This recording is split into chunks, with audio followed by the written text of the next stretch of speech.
Alright, let's go ahead and get started. Oh, I got coffee. I don't need that anymore. Anybody got any questions? Nobody? Come on. Somebody has to have something. I got one.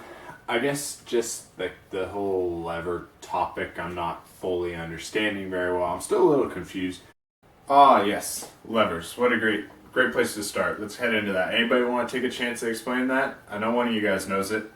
Might be a little odd, but I actually have like a whole video presentation prepared. Can we just go ahead and roll that, and it should clear a lot of stuff up? Yep, that's good.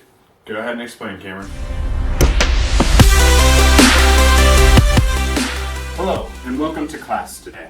I'm going to be your professor, Dr. Intelligent. You can see very clearly. I'm a doctor, I'm wearing a lab coat, I'm smart, I know what I'm talking about. So, today we're going to be talking about lever systems.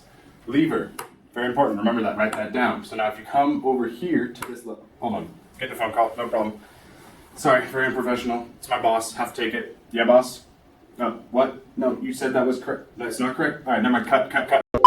Sorry, thank you for your patience, students. I think we got it all worked out. Apparently my boss was saying that since we live in America, it is going to be a lever system. My bad, lever. Put that in your notes. Okay, now if we come down over here, oh, no, not again. Sorry, take it. It's my mom. I have to, it's my mom. Hey mom. No, I had it right. No, this is what my boss told me, just because you live in Britain. Alright, we got it worked out. Apparently, you live in Britain, you're gonna say lever. If you live in America, lever. I don't care which. I have two boards now for whatever place you're at. Work it out on your own. So, getting on to the meat here. We have a lever system here. And basically, in very basic terms, all it's going to be is some kind of arm that spans across a fulcrum with a load and an effort. That's all it's going to be. Very simple there. So let's simplify this really easily here. You see, right here, we have a fulcrum, and then we have our bar. And right here we have a ball that's going to provide a little bit of resistance. So all I have to do is provide some effort there, and boom, we have a lever system. Effort, resistance, fulcrum. It's as easy as that. Welcome back. Now we're going to be talking about specifically type 1 levers. So, very simply put, all a type 1 lever is when your fulcrum is in between your load or resistance and your effort or the applied force here. That's it. It's very simple. The fulcrum is then in the middle.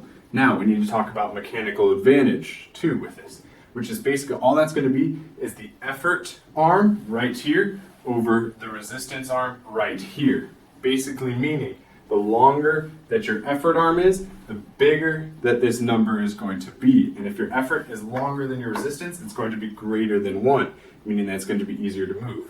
But if your resistance arm is greater than your effort arm, that means your denominator is going to be bigger, which means you're going to come up with less than 1. Okay, so here, just like Dr. Intelligent was explaining, we have a class 1 lever system where we have the fulcrum in the middle, we have our resistance here, and this is where our load's going to be. Now, as you can see, the arms are about equal in length, so what it's going to take here to be able to lift it, 3 dominoes. Now let's see, what happens is if we move it such that our resistance arm is longer, that's going to make our mechanical advantage less than 1, so it's going to require up to 5 dominoes now, or more effort, in order for it to lift the ball. Now, if the opposite is true, if we go the other direction and make our effort arm longer here, that's going to give us a mechanical advantage that's greater than 1, meaning that now it's only going to take the less weight of 1 domino in order to lift the ball. Okay, now that we have the first type of lever down, we're now moving on to class 2 levers. I've been informed class is more proper, so we're going to go with that. Class 2 levers.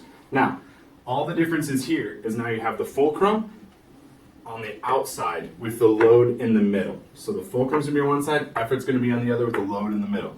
That's all that changes. But the main thing is here with our mechanical advantage, because our effort is always going to be longer than our load arm, now our mechanical advantage always has to be greater than 1, meaning it's gonna take less effort to lift the load. Because okay, so here we go, another illustration. Here, you can tell we have a second class lever because our resistance here is going to be in between our fulcrum and then where we're going to apply our effort. Now this is a good amount of weight.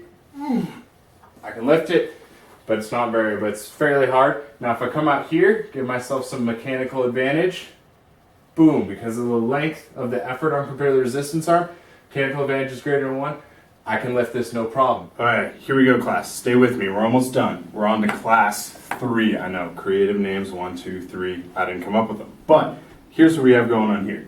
Now, instead of, same thing, fulcrum's over here on the outside. But instead of having the load in the middle, we now have the effort in the middle. So for class 3, the effort has to be located between the load and the fulcrum. Now, what this does though is it makes the load/resistance arm longer. And we have a big denominator, that means we're going to have a mechanical advantage that's less than 1. Meaning it's going to require more effort to lift the same amount of load because of the difference in the arms than before. Alright, we're out here at my mom's car for an example of a third class lever. We have the fulcrum here, effort in the middle, showing that it's a third class with our load or resistance way out here. So as I try and pull, I'm at a mechanical disadvantage, less than 1, meaning I have to put more effort in. And I've always found these are very heavy doors, and I think that's one of the main reasons why.